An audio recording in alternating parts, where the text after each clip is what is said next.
White opens with the pawn, and you play c5. Now your opponent has a small number of options. The Sicilian defense is one of the strongest, but also the most complex opening in the entire universe. But don't worry, you're watching Chess Page 1. I packaged the opening in very simple missions for beginners, and after that we will look at an example game played by a super grandmaster against a noob with 1147 elo. In 10 minutes you will know how to send your opponent to the Shadow Realm. The first mission is the mission of your c-pawn. Obviously you open the game like this, but what now? Your pawn has a very specific mission. The goal of the Sicilian defense is to attack the center from the queen side. And this pawn is part of that plan. It's attacking this square. Now it simply waits. And if your opponent ever goes here, immediately take the pawn.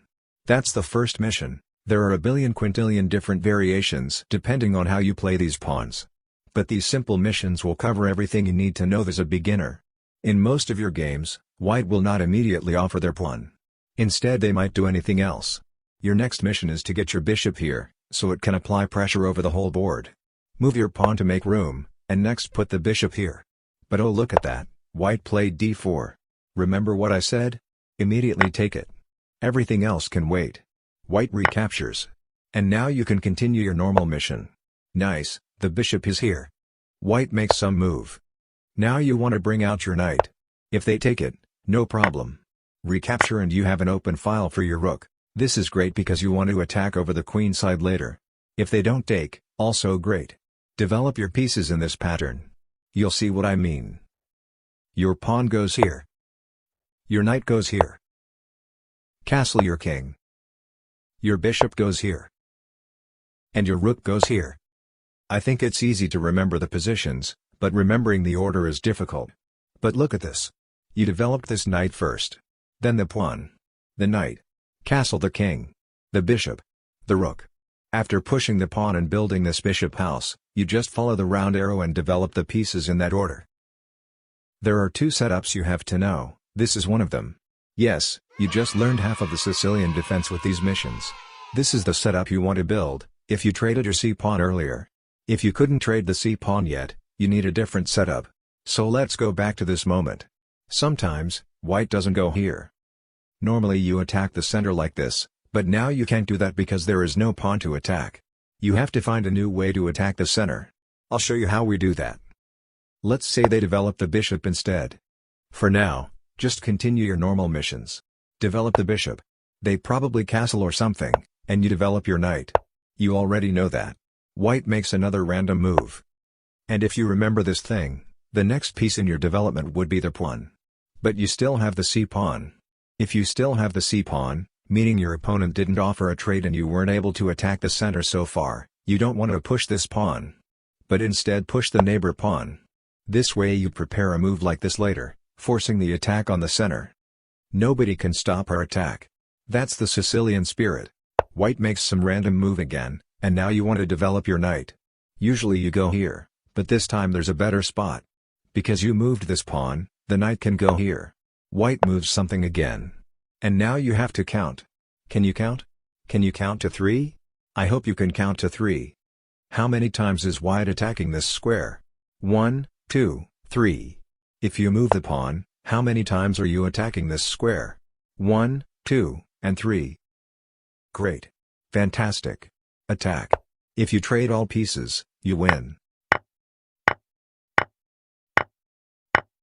Obviously they won't trade all the pieces. Most likely they'll just trade a pawn, and you take back. If there's a bishop, they retreat. Wow, look at this. You have way more space in the center. I'll show you how to use this advantage in the example game in a moment. But first castle. Next you can pin this knight with your bishop, and your bishop pair will be super dominant. Also, you'll use your crazy center and queen side dominance to win the game. I'll show you exactly how to win this position, but let me just say, if anything happens in between your moves, you can react. Let's say earlier they don't make the exact moves I showed you, but instead they go here, pinning your knight. You are allowed to react. Push the bishop back. Push it again. You can also castle early. White makes a random move. And then you can still attack the center. You have some freedom. White still takes the pawn, you take back, and the bishop retreats. And now you dominate the board again. And how do you win this dominant position after the opening? Well, we have reached the exact position that was played by Super Grandmaster Hikaru Nakamura, against a 1147 rated noob. Hikaru moves this bishop next, to pin the knight. And pay attention now. This is a masterclass on how to destroy people at chess. White tries to advance the knight. But Hikaru owns the center and immediately attacks the knight. This is why you want to own the center. White can't put any pieces in these good positions. So his opponent plays it safe and retreats the knight. Never mind, the knight goes deeper, protected by the bishop. And Hikaru attacks it. And would you look at that? The knight can't even escape anymore. The center is completely owned by Hikaru, so every single square is deadly for the knight. White handles the problem like every professional human being. Ignore the problem, develop the queen to an open file. You would think that's an okay move, but the queen was defending this knight. Now Hikaru takes the knight with the bishop, and white has to recapture with the pawn. The castle is ruined. This tiny mistake isn't even losing any material, but will end up deciding the game later. Always protect your castle. Meanwhile, this knight is still in trouble. Please get me out of this nightmare. Alright boy, I'll capture you. That's not what I... Target eliminated. Loser eliminated. Great, Hikaru is up 1 material point.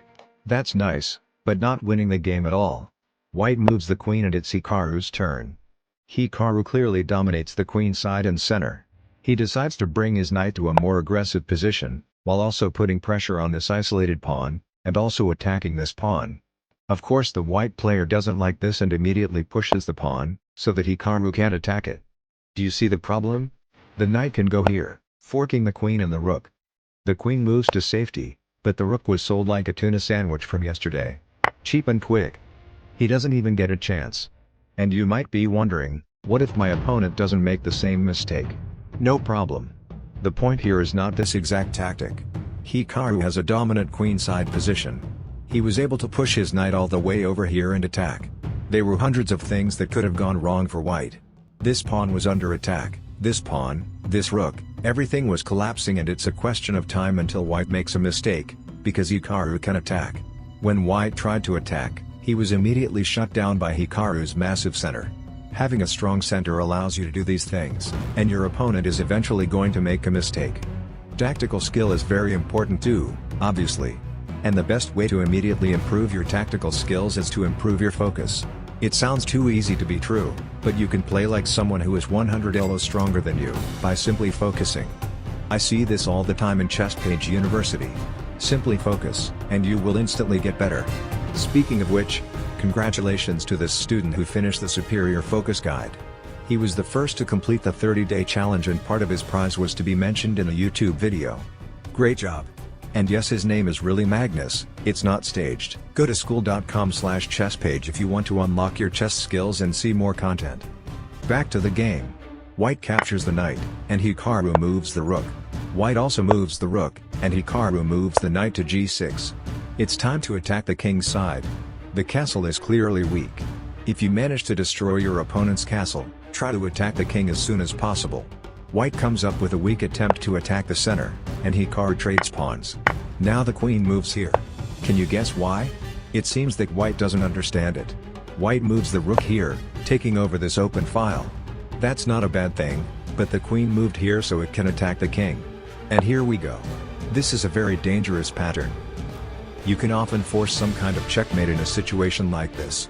Again, this will not happen in every game. Many of your games will look differently. I can't teach you every Sicilian variation in a YouTube video. Speaking of which, I want to tell you about chessreps.com, who is sponsoring this video. Chessreps.com fits perfectly in this video. If you want to master the Sicilian defense, you have to try this website. I don't normally take sponsors, but this is incredible. They'll teach you step by step how to play the opening, and have tons of fun game modes to help you remember. You can start for free without even creating an account, and buy a membership later if you like it. Go to chessreps.com and learn new Sicilian defense lines that aren't included in this video. Back to the game. White defends the pawn and takes over the open file. But Hikaru moves the knight. This would be checkmate. Let's see how white defends this. And by the way, again, it's not about the specific tactic. This whole situation is only happening because Hikaru played the opening right and dominated the center. This wouldn't even be possible for white because the black king is very well protected. Remember the opening missions I explained earlier, and you'll be fine. So, how does white defend this checkmate? Very simple. He doesn't. It's a forced checkmate, there's no way out. White pushes one last pawn, and Hikaru moves the queen. Finally. Checkmate.